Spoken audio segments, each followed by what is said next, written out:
Andito po tayo ngayon kung saan isa pong commuter hardcore po ang umaakyat para kunin ng isang bongon.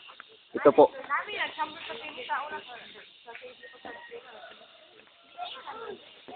Uy!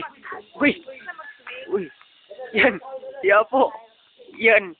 Yang tao na yan! Yang tao na yan! Yan po si Leopoldo Elmer. Yan. Yan, kitang-kita nyo po. Oh, drima. Oh. Oh! Drima. Cinderella, nahilan. Yo, kami na po, yo.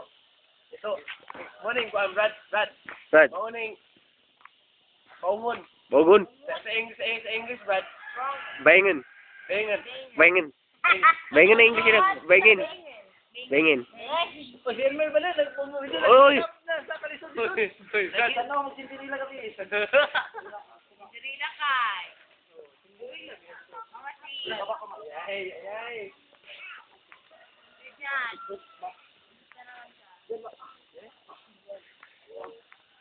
So po. Interviewin po natin ngayon po ang isang korpo. Ano po yung masasabi niyo po? Napakahirap pong umakyat na lalo pong kagabi nanood kami ng Cinderella. Kakaibang Cinderella po pinanood namin.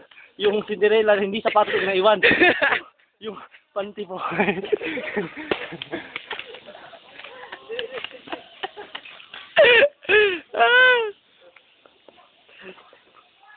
Ito po. Yan pagmumukha na yan. Sa Cristo may... Yan ang pasimuno ng lahat. Tabangin minyo, Cristo Manila. Kasi nagpisi sa iyo, brother. Qualified set. Hoy! Qualified test. Kaluwi sa brother. So yun lang po. Kakainin na lang yung bongon. Bye-bye.